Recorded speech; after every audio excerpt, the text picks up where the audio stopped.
Okay. હવે આપને અમારી kindergarten teacher Shamira Miss નું interview લેશે.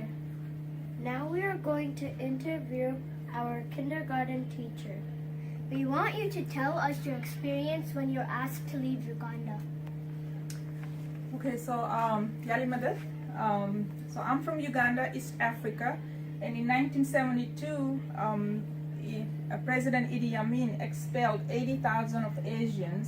These are the Asians that lived in that country, second and third generations. So he gave us 90 days to leave the country.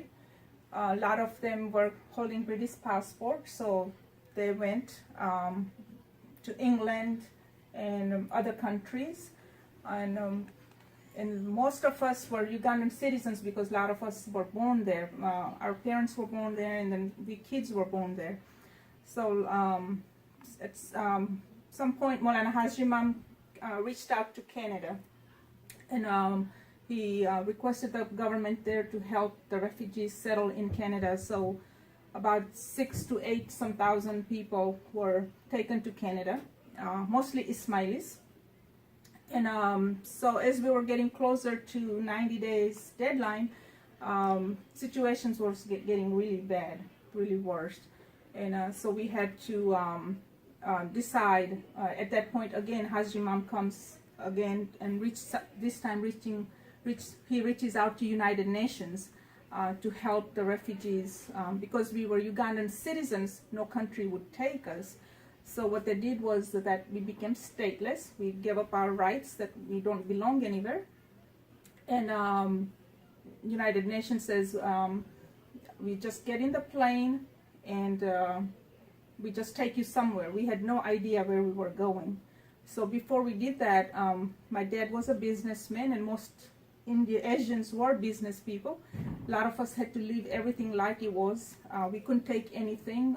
We just kind of really walked out of our house and just left for safety. So so we get in the plane, and they take us to Malta, island of Malta in Europe. So we stayed there 6 months in army barracks.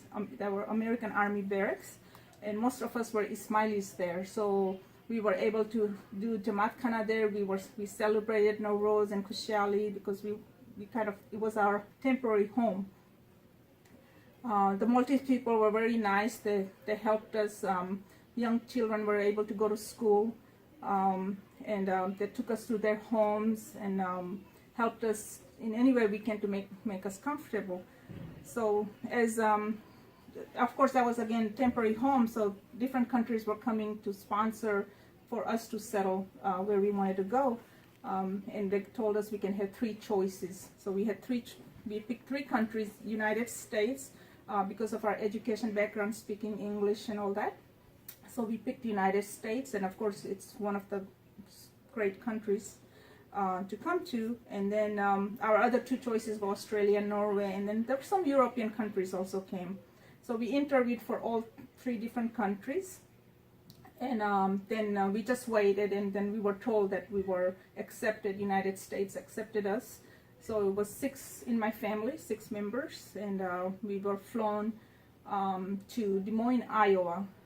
A Lutheran church there sponsored us. So that's where we settled, and the church family sponsored us. This helped us settle down, and found job for my dad, and we kids went to school and all that. So it's now 45 years later. Here we are, and just want to say Molana Hajimam played a very important role to settle the refugees from Uganda. Thank you, Shamira Miss, for sharing with us.